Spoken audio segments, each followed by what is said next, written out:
यशाया 58। जोर से पुकारो जितना तुम पुकार सको, अपने को मत रोको, जोर से पुकारो जैसे नरसिंगा गरजता है।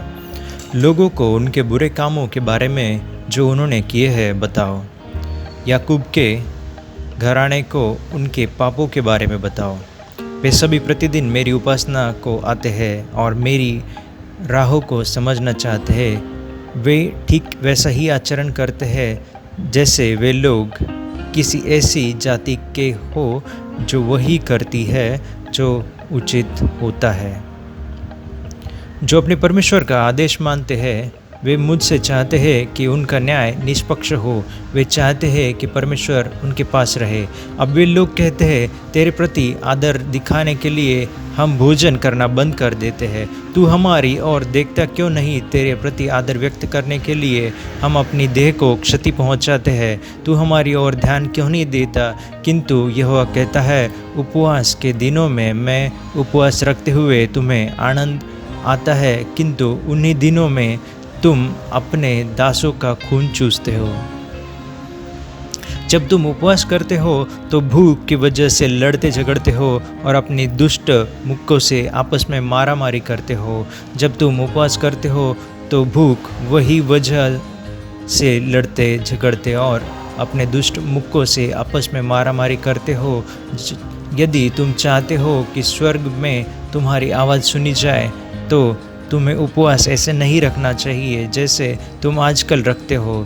तुम क्या यह सोचते हो कि भोजन करने के लिए उन विशेष दिनों में बस मैं लोगों को अपने शरीरों को दुख देखना चाहता हूँ?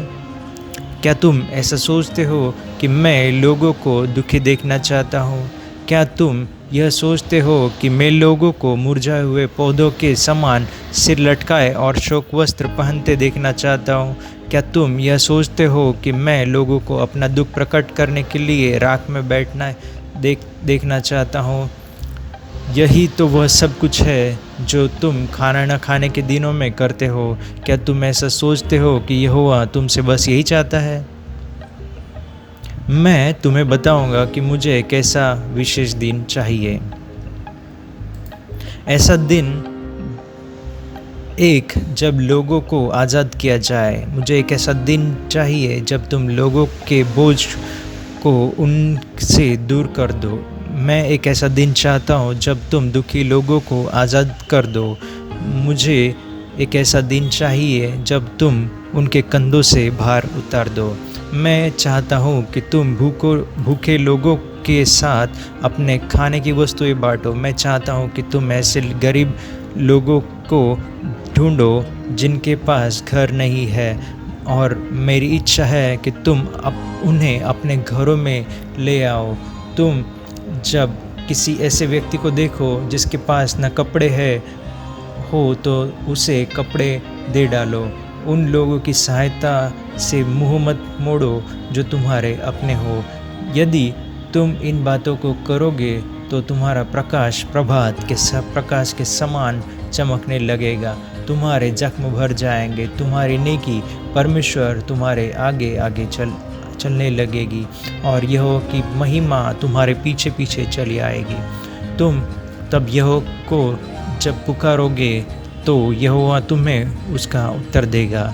जब तुम यहोवा को पुकारोगे तो वह कहेगा, मैं यहाँ हूँ। तुम्हें लोगों का दमन करना और लोगों को दुख देना छोड़ देना चाहिए। तुम्हें लोगों से किसी बातों के लिए कड़वे शब्द बोलना और उन पर लांछन लगाना छोड़ देना चाहिए। तुम्हें भूखों की भूख के लिए दुख का अनुभव करते हुए उन्हें भोजन देना चाहिए। दुखी लोगों की सहायता करते हुए तुम्हें उनकी आवश्यकताओं को पूरा करना चाहिए। जब तुम ऐसा करोगे तो अंधेरे में तुम्हारी रोशनी चमक उठेगी और तुम्हें कोई दुख नहीं रह जाएगा। तुम ऐसे चमक उठोगे जैसे दोपहर के समय धूप चमकती है। यहोवा सदा तुम्हारी अगुवाई करेगा। मरुस्थल में भी वह तेरे मन की प्यास बुझाएगा, यहोवा तेरी हड्डियों को मजबूत बनाएगा। तू एक ऐसे बाग का समान होगा जिसमें पानी की बहुतायत है। तू एक ऐसे झरने के समान होगा जिसमें सदा पानी रहता है। बहुत वर्षों पहले तुम्हारे नगर उजाड़ दिए गए थे, इन नगरों को तुम नए सिरे से फिर बसाओगे। इन नगरों का निर्माण तुम इनकी पुरानी नींवों पर करोगे। तुम टूटे परकोटे को बनाने वाले कहलाओगे और तुम मकानों और रास्तों को बहाल करने वाले कहलाओगे। एक ऐसा उस समय होगा जब तू सब्बात के बारे में परमेश्वर के नियमों के विरुद्ध पाप करना छोड़ देगा, और उस समय होगा जब तू उस विशेष दिन स्वयं अपने आपको प्रसन्न करने के कामों को करना रोक देगा। सब्बात के दिन को तुझे एक खुशी का दिन कहना चाहिए। यहोवा के इस विशेष दिन को तुझे आदर करना चाहिए। जिन बातों को तू हर दिन कहता है करता है, उनको न करते हुए तुझे उस विशेष दिन का आदर करना चाहिए। तब तू यहोवा में प्रसन्नता प्राप्त करेगा, और मैं यहोवा धरती के ऊंचे ऊंचे स्थानों पर मैं तुझको ले जाऊंगा। मैं तेरा पेट भरूंगा। मैं तुझको ऐसी उन वस्तुओं को दूंगा जो तेरे पिता याकूब के पास हुआ करती थी। ये बातें यहोवा ने बताई थी।